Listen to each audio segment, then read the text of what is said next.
Dengan apa? Dengan kita menghakimi mereka berdua, menghakimi mungkin salah satu dari mereka gitu. Andai kata misalnya si A nggak kepengen berdamai, si B ingin berdamai, tidak ingin, ya udahlah ya, itu urusan mereka.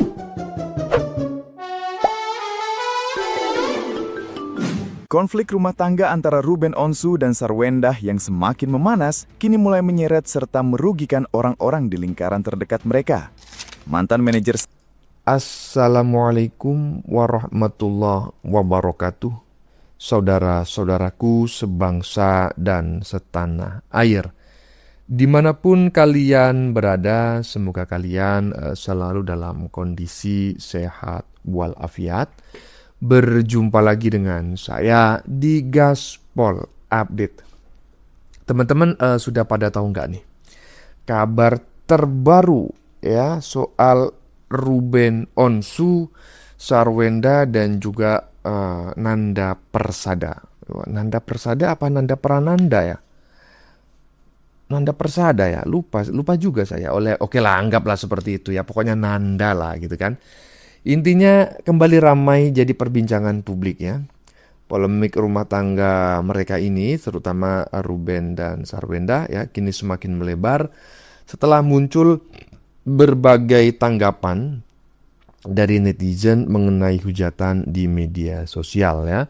Kemudian hak asuh anak hingga berbagai pernyataan yang memicu perdebatan.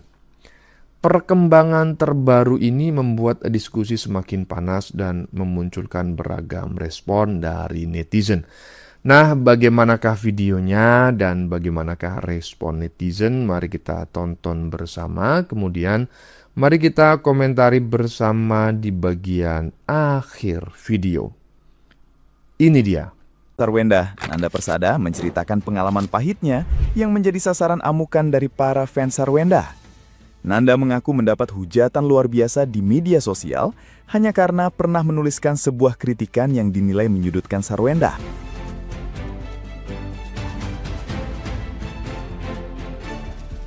Serangan dari fans fanatik tersebut dirasa sudah sangat keterlaluan karena sampai menyumpahi dirinya meninggal dunia saat ia sedang terbaring sakit.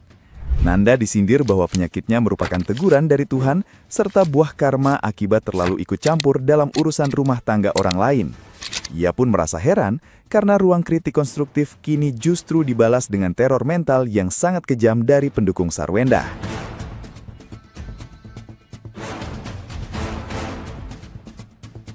Nah, gimana nih menurut netizen yang terhormat? Silahkan berkomentar ya. Pendukungnya Ruben Onsu kan, jadi ini pengalaman aja yang saya torehkan ya di dalam video ini. Banyak yang mensupport, banyak sekali yang mensupport Ruben Onsu. Tapi ada juga yang menghujat ya, termasuk saya. Jadi hujatannya itu di DM, di komen gitu kan. Personal saya, pribadi saya, hina-hinaan, cacian, makian, ancaman, itu saya sudah lewati semua itu ya. Yang paling lucu ini ya, ditantang-tantang ya. Jadi saya berpikir begini, kamu jangan berharap aku itu akan memberikan kamu itu celah, ruang, nggak akalan. Karena saya nggak akan melawan orang yang menurut saya lebih hina daripada saya. Apakah dengan menghina Ruben, menghina saya, menghina pendukung lain itu membuat kalian menang? Tidak, Furkoso. Dalam sebuah case ya, kita kepala rambut sama hitam, kepala sama bulat ya, tapi pendapat kita itu boleh berbeda. Boleh saja, sangat boleh berbeda. Jadi saya membela apa yang saya pikir itu sebuah kebenaran, kalian juga bela sesuai dengan yang kalian pikir itu sebuah kebenaran. Jadi nggak usah kemana-mana gitu. Kalau kalian kemana-mana itu kelihatan banget kelas kalian itu di bawah. Ini siapa sih pendukungnya, siapa nih yang mengatakan bahwa perkara ini karena pindah keyakinan begitu ya? Ini nggak ada hubungannya. Walaupun si Ruben Onsu pindah keyakinan, di dalam mata hukum Indonesia, si bapak boleh dan berhak untuk mengambil alih anak-anaknya. Nah, nanti jangan sampai terjadi drama-drama seolah-olah karena ini anak itu lebih nyaman dan dekat dengan ibunya atau bagaimana. Tidak. Di sini seorang Ruben Onsu terlalu banyak yang menghina.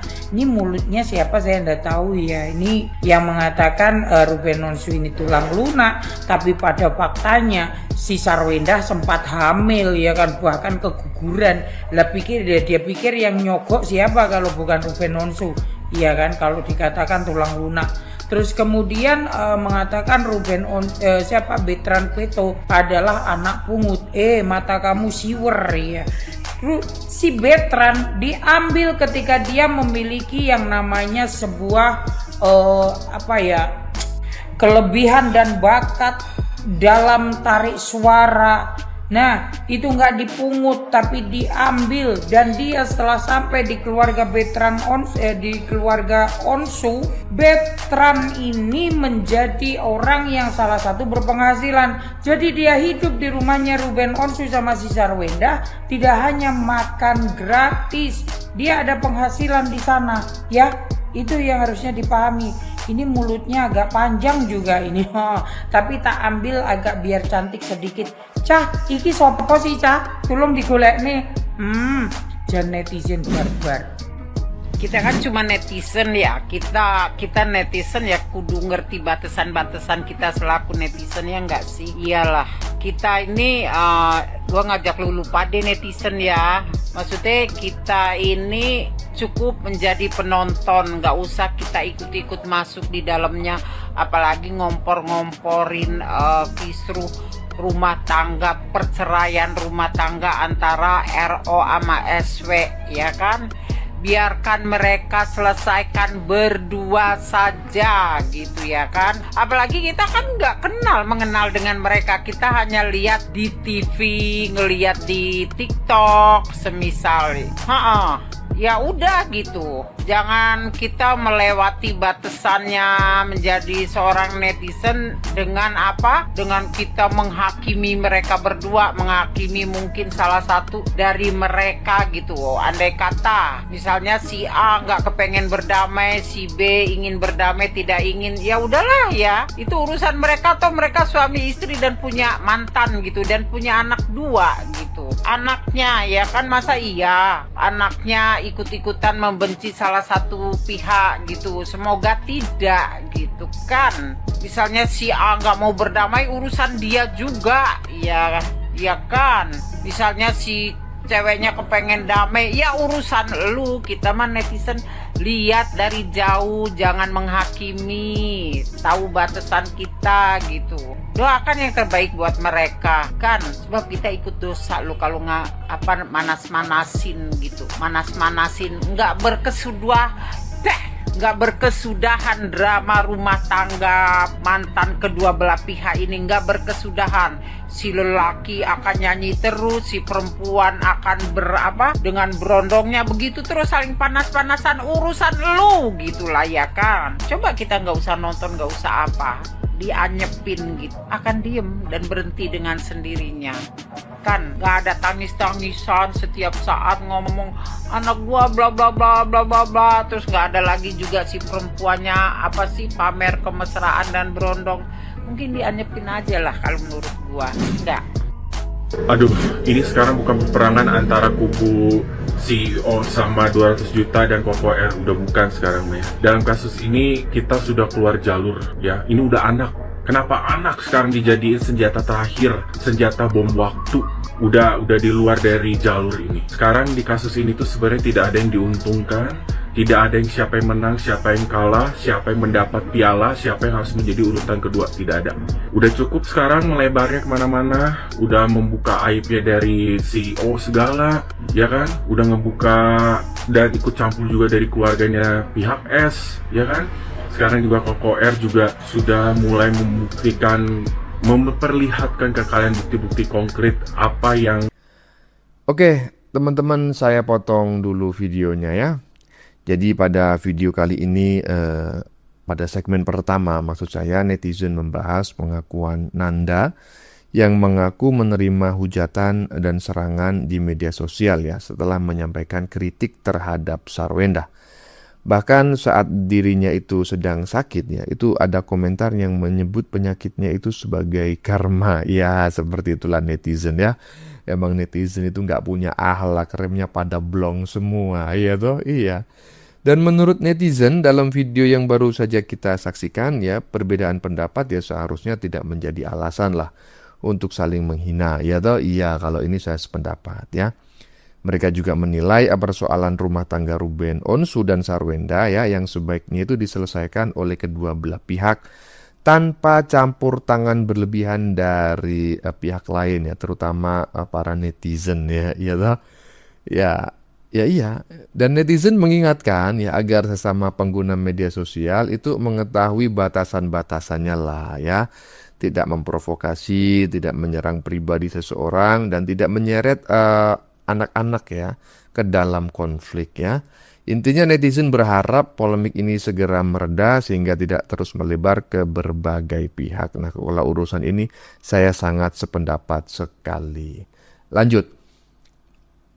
Menjadi pengeluarannya detailnya seperti apa, mau apa lagi sekarang yang diperang-perang ini ada di sini bukan untuk konsumsi publik, udah sekarang anak lagi. Betapa kagetnya anaknya di live dibiarkan membaca komen-komen dari masyarakat dan bisa melontarkan kata-kata yang membuat hati kita, kalau kita berada di posisi seperti Koko R tuh jatuhnya itu udah ketimpa tangga, ketimpa tembok, ketimpa apalagi udah nggak kebayang. KPAI aja udah sampai turun tangan dan memberikan pendapatnya. Koko udah mendingan sekarang fokus aja, rezeki mah dari mana, rebutlah dan ambillah hak asuh anak. Di mana-mana normal ya masalah tentang hak asuh anak antara bapak atau ibu, siapa yang memiliki ya biaya atau dana yang memang masuk akal dan berkecukupan untuk membiayain anak, nah itu yang memang layak untuk mengurus anak. Nah sekarang kalau misalnya menang dari sisi bapak atau ibunya lah yang tidak sanggup secara finansiali untuk mengurus anaknya, itu harusnya nggak boleh,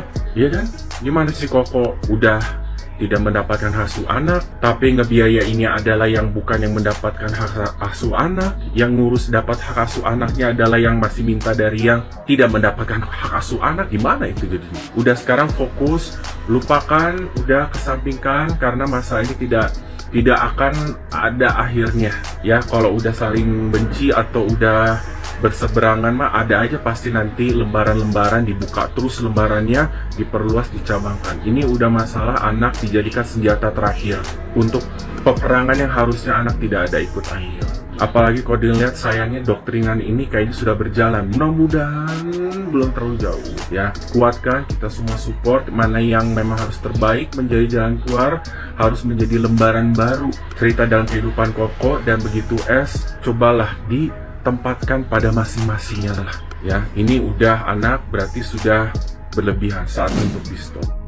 Kalian udah pada nonton podcastnya Ruben sama Nanda Persada belum? Jadi saran aku kalau kalian belum nonton, silahkan tonton dulu podcastnya sampai selesai, terus simak video aku yang ini. Jadi jauh sebelum podcast Nanda Persada sama Ruben yang baru-baru ini muncul atau di-upload itu, kayaknya setahun yang lalu Ruben itu udah pernah banget dia podcast bareng Nanda Persada, dan di sana mengatakan dia dari awal pertemuannya dengan Neng Endah, dari pertama dia keluar dari Cherry Bell gitu ya kan, terus sampai si RO ini, si Ruben, dia meminta kakak Nanda Persada ini untuk memanajeri si Wendah ya kan. Dan seorang Nanda Persada sudah membenarkan bahwa itu adalah betul bahwa si Wendah itu dulu memang dititipkan oleh Ruben ke Kak Nanda untuk dimanajeri gitu, untuk masuk ke manajemennya gitu. Nah, untuk podcast dia yang baru, Ruben dan Nanda Persada ini, ternyata Ruben menguak fakta yang baru. Pernah katanya pernyataan si Sarwenda yang mengatakan dia cong itu tidak membuat dia kaget. Ternyata itu adalah bukan yang pertama kali, bahkan dalam waktu pernikahan pun dia juga sering mengatakan hal itu. Dan ada satu pernyataan Ruben yang menurut aku ambigu, bertanya-tanya, mungkin kalian juga kalau tahu akan bertanya-tanya juga. Pernyataannya kayak gini, ada satu hal rahasia yang kalau ini saya ungkapkan ke publik, mungkin seluruh perempuan Indonesia akan marah pada dia. Kira-kira menurut kalian apa? sesuatu apa yang dilakukan oleh SW atau Sarwendah atau Neng Endah ini, karena beredar juga berita sebelumnya masih dalam status perkawinan, si Sarwendah ini ada hubungan dengan kameramen. Entah itu benar atau enggak, atau mungkin ini yang dimaksud sama Ruben, kita juga masih bertanya-tanya, atau mungkin malah ada hubungan dengan adiknya. Karena seperti yang kita tahu ya kan, ada beberapa cuplikan video yang mereka itu kelihatan makan sepiring berdua lah, nge-live-nya deket-deketan lah, ya kan. Bukannya so julid, tapi kita kan jadinya mengait-ngaitkan gitu ya. Karena secara gitu, kenapa si Jordi ini, adeknya ini, si adek yang nggak tahu diri ini, dia sampai kayak mati-matian bela orang lain, ya kan? Apalagi nggak ada hubungan apa-apa, ya kan? Malah dia memilih berseteru dengan kakak kandungnya. Neneknya sih sedang teriak-teriak, Bu. Kalau bikin PT mau bela siapapun, udah sih santai aja, nggak usah teriak-teriak sampai urat-urat ini keluar. Keuntungannya apa coba? Coba slow, santai gitu loh, Ibu. Iya, ini nih umur-umur yang 60 ini nih kayak gini nih. Kalau puber kedua ini birahi dia. Ya, nggak untungnya teriak-teriak. Sudah otaknya kosong, sudah apa yang dikatakannya bacotnya itu nggak genah-genah semua. Sudah mana yang dibela itu birahi semua. Ibu, aduh kelihatan tolol, Ibu. Kamu tahu nggak ada pepatah yang bilang kalau kau pengen ngelihat dirimu, lihat dulu siapa yang kau bela, siapa yang ada di sekelilingmu, siapa circle bermain kau. Kan sudah aku bilang, nenek-nenek kayak gini tuh birahi. Iya, segala macam unyu disalahin. Aduh, Ibu, kok itu ya? Ya mudah-mudahan kau nggak ditakdirkan ya sama Allah itu tuh punya anak angkat, jangan. Ya, kau adalah model-model ibu yang ya yang penuh dengan ini dari raut mukanya, coba lihat lipstiknya, sudah pink sekali. Iya kan, nggak usah berharap jadi artis, Ibu, nggak usah, nggak ada talent kau. Iya, nggak ada. Jadi kenapa harus kayak berurat kali gitu kau ngomong? Biasa aja, ya biasa aja. Oke, saya potong lagi videonya untuk yang kedua kali pada segmen yang keberapa nih? Segmen yang kedua ya. Jadi netizen menyoroti semakin luasnya, semakin lebarnya, semakin peliknya konflik yang kini menyentuh persoalan hak asuh anak ya. Mereka menilai anak seharusnya tidak dijadikan bagian dari pertikaian orang tua. Saya sependapat sekali untuk urusan ini. Selain itu, netizen juga membahas podcast Ruben Onsu bersama Nanda Persada ya. Ya, Nanda Persada kalau nggak salah namanya.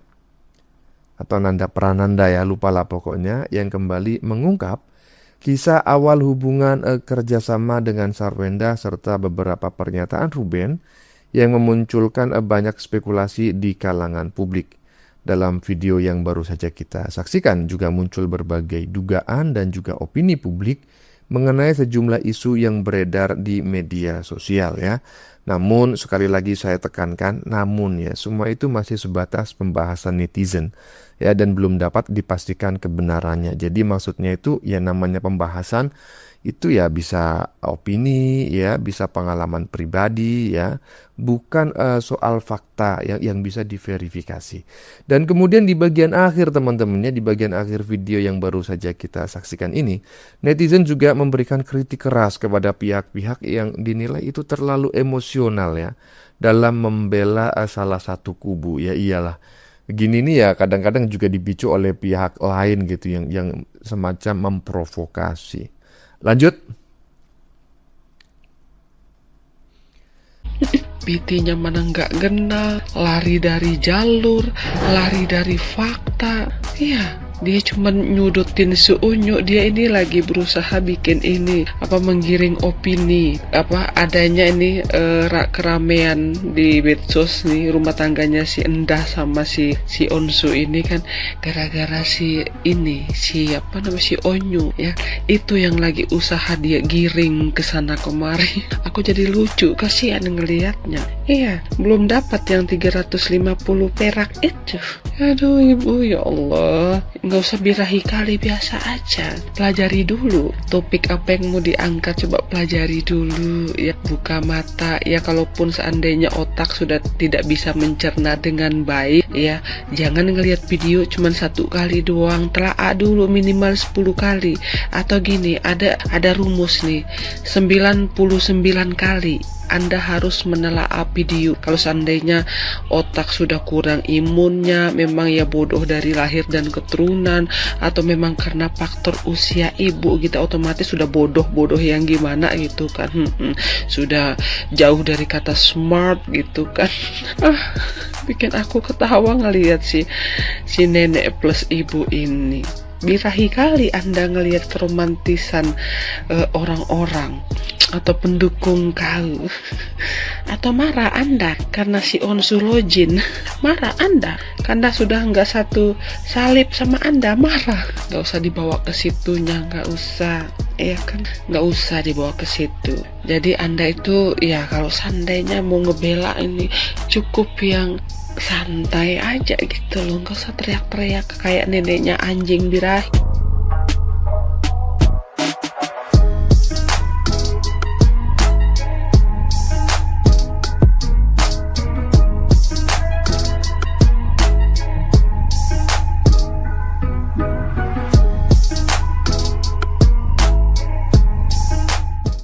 Ya, ini sudah di penghujung video teman-teman ya. Jadi di penghujung video ini netizen kembali memberikan tanggapan terhadap seseorang yang dianggap terus menggiring opini dan menyudutkan gitu ya. Menyudutkan siapa bang? Ya menyudutkan siapa lagi ya kan? Kita semua udah tahu lah siapa yang disudutkan ya. Pokoknya salah satu pihak lah gitu kan. Ya yang disudutkan dalam konflik Ruben Onsu dan Sarwenda ini. Dan menurut mereka pembahasan sudah mulai keluar dari pokok persoalan ya. Dan lebih banyak dipenuhi serangan pribadi daripada mengajukan fakta. Dan netizen mengingatkan agar setiap orang itu memahami informasi secara utuh sebelum memberikan penilaian kepada publik, ya kan? Ya mereka juga menilai perbedaan keyakinan maupun pilihan pribadi ya itu tidak seharusnya dijadikan bahan untuk memperkeruh suasana. Kalau urusan ini saya sudah sependapat gitulah ya, sepaham ya, dan intinya secara keseluruhan isi video ini menunjukkan harapan kita semua agar polemik tidak terus dipanaskan, agar berbagai pihak dan semua pihak dapat menyikapi persoalan ini dengan lebih bijak. Intinya demikian dulu teman-teman komentar dari saya. Sebelumnya saya memohon maaf jika dalam penyajian konten ini ada kata-kata yang menyinggung, kurang tepat penggunaannya, atau ada data yang dianggap keliru atau salah ya. Saya memohon maaf yang sebesar-besarnya. Kita jumpa lagi di lain video. Salam NKRI.